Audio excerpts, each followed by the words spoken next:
Then it came to pass, at the end of 2 full years, that Pharaoh had a dream, and behold, he stood by the river. Suddenly there came up out of the river 7 cows, fine-looking and fat, and they fed in the meadow.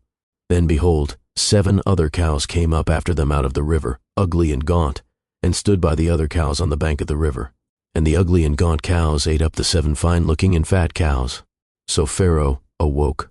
He slept and dreamed a second time, and suddenly 7 heads of grain came up on one stalk, plump and good. Then behold, 7 thin heads, blighted by the east wind, sprang up after them. And the 7 thin heads devoured the 7 plump and full heads. So Pharaoh awoke, and indeed it was a dream. Now it came to pass in the morning that his spirit was troubled, and he sent and called for all the magicians of Egypt and all its wise men. And Pharaoh told them his dreams, but there was no one who could interpret them for Pharaoh. Then the chief butler spoke to Pharaoh, saying, I remember my faults this day. When Pharaoh was angry with his servants, and put me in custody in the house of the captain of the guard, both me and the chief baker. We each had a dream in one night, he and I. Each of us dreamed according to the interpretation of his own dream. Now there was a young Hebrew man with us there, a servant of the captain of the guard, and we told him, and he interpreted our dreams for us. To each man he interpreted according to his own dream. And it came to pass, just as he interpreted for us, so it happened. He restored me to my office, and he hanged him.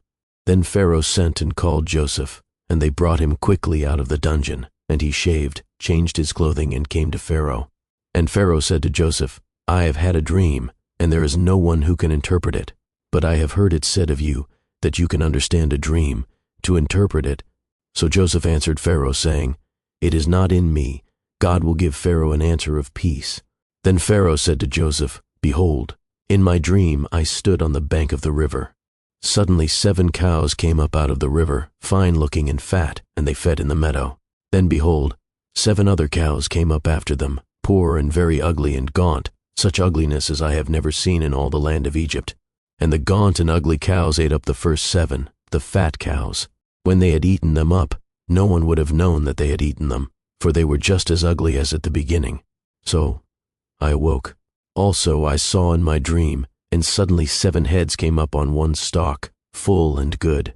Then behold, 7 heads, withered, thin, and blighted by the east wind, sprang up after them. And the thin heads devoured the 7 good heads. So I told this to the magicians, but there was no one who could explain it to me.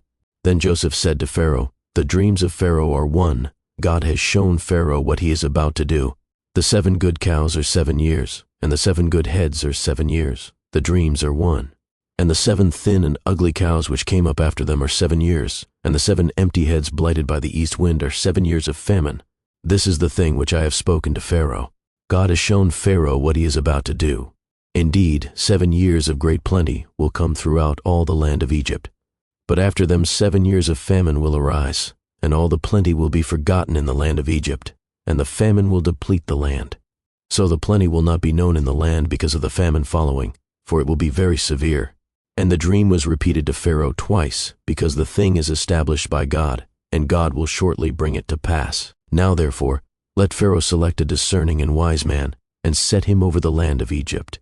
Let Pharaoh do this, and let him appoint officers over the land, to collect 1/5 of the produce of the land of Egypt in the 7 plentiful years. And let them gather all the food of those good years that are coming, and store up grain under the authority of Pharaoh, and let them keep food in the cities. Then that food shall be as a reserve for the land for the 7 years of famine which shall be in the land of Egypt, that the land may not perish during the famine. So the advice was good in the eyes of Pharaoh and in the eyes of all his servants. And Pharaoh said to his servants, Can we find such a one as this, a man in whom is the Spirit of God? Then Pharaoh said to Joseph, Inasmuch as God has shown you all this, there is no one as discerning and wise as you. You shall be over my house, and all my people shall be ruled according to your word. Only in regard to the throne will I be greater than you. And Pharaoh said to Joseph, See, I have set you over all the land of Egypt. Then Pharaoh took his signet ring off his hand and put it on Joseph's hand, and he clothed him in garments of fine linen and put a gold chain around his neck. And he had him ride in the 2nd chariot which he had, and they cried out before him, Bow the knee! So he set him over all the land of Egypt. Pharaoh also said to Joseph, I am Pharaoh, and without your consent no man may lift his hand or foot in all the land of Egypt. And Pharaoh called Joseph's name Zaphnath-Paneah, and he gave him as a wife Asenath, the daughter of Pharaoh priest of On. So Joseph went out over all the land of Egypt. Joseph was 30 years old when he stood before Pharaoh king of Egypt. And Joseph went out from the presence of Pharaoh, and went throughout all the land of Egypt. Now in the 7 plentiful years the ground brought forth abundantly. So he gathered up all the food of the 7 years which were in the land of Egypt, and laid up the food in the cities. He laid up in every city the food of the fields which surrounded them. Joseph gathered very much grain as the sand of the sea, until he stopped counting, for it was immeasurable. And to Joseph were born 2 sons before the years of famine came, whom Asenath, the daughter of Pharaoh priest of On, bore to him. Joseph called the name of the firstborn Manasseh, for God has made me forget all my toil and all my father's house. And the name of the second he called Ephraim, for God has caused me to be fruitful in the land of my affliction. Then the 7 years of plenty which were in the land of Egypt ended, and the 7 years of famine began to come, as Joseph had said. The famine was in all lands, but in all the land of Egypt there was bread. So when all the land of Egypt was famished, the people cried to Pharaoh for bread. Then Pharaoh said to all the Egyptians, "Go to Joseph. Whatever he says to you, do." The famine was over all the face of the earth, and Joseph opened all the storehouses and sold to the Egyptians. And the famine became severe in the land of Egypt. So all countries came to Joseph in Egypt to buy grain, because the famine was severe in all lands.